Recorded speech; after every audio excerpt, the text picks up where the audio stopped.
আমরা গুলি খেয়ে মরে যাবো, কিন্তু রাস্তা ছাড়বো না টাকা ছাড়া। এখন আমি কোথায় যাবো? আমার চাকরি নাই, কিছু নাই। কেন দিচ্ছে না? আমাদের টাকা আজকে দিয়ে দিবে, আমরা চলে যাবো, সমস্যা কি? গত 28 তারিখে হঠাৎ করে আমাদের কোনো কারোর সাথে আলাপ না করে হঠাৎ করে ফ্যাক্টরি বন্ধ করে দিয়েছে। আমরা সকালে আসার পর দিয়েছে ফ্যাক্টরি বন্ধ। এখান থেকে আমাদের ডেকে নিয়ে যায় বিজেমি বিকেএমই ওখানে ছিল, বকে ছিল সবকিছুই। ওখানে আমাদের ডাকি নিয়ে যাওয়ার পরে ওখানে বিকেএমই ছিল, বিজেমি ছিল, তারপরে সেনাবাহিনীর সদস্যরা ছিল, মালিক পক্ষ ছিল, শ্রমিক পক্ষ, সবাই মিলে ওখানে সিদ্ধান্ত নেয় যে আপনাদের আপাতত এই মুহূর্তে টাকা দেওয়া সম্ভব না, আপনার 30 তারিখ পর্যন্ত আমাদের ডেট দিতে হবে। গত 28 তারিখের কথা, কিন্তু ওখানে 28 তারিখে বলে দেয় এবং কাগজে লিখিত হয় বলে দেয় যে 30 তারিখের ভিতরে আপনাদের টাকা পরিশোধ করা হবে। কিন্তু গতকালকে দেওয়ার কথা, গতকালকে 30 তারিখের ডেট ছিল, টাকা দিয়ে নাই। এবং হঠাৎ করে আজকে নোটিশ দিচ্ছে যে এখন আর টাকা দেওয়া হবে না, আপনাদের 30 তারিখে কোনো নোটিশ 3 মাসের টাইম দিচ্ছে।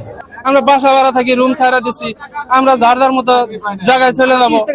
30 তারিখে ডেট দিচ্ছে, আমরা টাকা না, আমরা চলে যাবো। ছুটির পয়সা বাকি আছে, তারপরে বেসিক যারা আছে 15 বছর, 20 বছর, 5 বছর, 7 বছর কিন্তু মেয়াদে চাকরি করছে, তাদের টাকা দিয়ে নাই। রিজাইন দিচ্ছে, তাদেরও টাকা দিয়ে নাই। অনেকে আজ থেকে 10 বছর আগে রিজাইন দিয়েছে, তাদের টাকাও দিয়ে নাই। এইভাবে ঘুরাচ্ছে। ওদের মালিক পক্ষের সিগনেচার ছিল, বিজিএম এর লোকের সিগনেচার ছিল, তারপর শ্রম মন্ত্রণালয়ের সিগনেচার ছিল, আমাদের সিগনেচার ছিল। কেন এই ডেটটা কেন দেওয়া হয়েছে আমাদের বলেন? এই ডেটটা কেন দিয়ে হয়রানি করা হয়েছে? অনেক লোক আমার, যেমন আমি ধরি, আমারই রুম ছেড়ে দিছি, 1 তারিখে আমি চলে যাব। এখন আমি কোথায় যাব? আমার চাকরি নাই, কিছু নাই।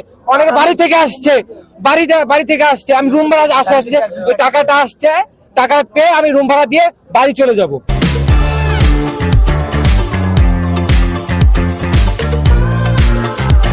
আমরা রাস্তায় নামতে চাইছিলাম না, আমরা আইনের প্রতি শ্রদ্ধাশীল। আমরা প্রথমে যখন আমাদের মালিক বিনা নোটিশে হঠাৎ করে ফ্যাক্টরি বন্ধ করে দিল, কোনো নোটিশ উইদাউট নোটিশে, একদিনের মধ্যে রাত্রে 12টার সময় তালা দিল, আইসে সকালে সবাই গেটে এসে দেখি যায় গেটে কাউরে ঢুকতে দেয় নাই। পরে আমরা শ্রম মন্ত্রণালয়, বিজিএম সব জায়গায় যোগাযোগ করছি, সেনাবাহিনী সহ। তাদের লিখিত কাগজ আছে আমাদের কাছে, তারা আমাদের 30 তারিখে একটা ডেট দিছিল যে 30 তারিখে সমস্ত পাওনা দাওনা মালিক মিটাই দেবে। সেখানে মালিক পক্ষ উপস্থিত ছিল। অথচ গতকালকে তারা গেটে একটা নোটিশ টানা দিছে, আরো 3 মাস সময় চাইতেছে আমাদের থেকে।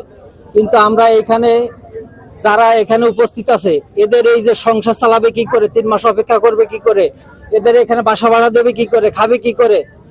এখন আমরা তো নিরুপায়, আমরা গুলি খেয়ে মরে যাবো, কিন্তু রাস্তা ছাড়বো না টাকা ছাড়া। আমরা এখানে যত লোক আছি গুলি খেয়ে মরে যাবো, মাগার রাস্তা ছাড়বো না আমরা কেউ এখান থেকে।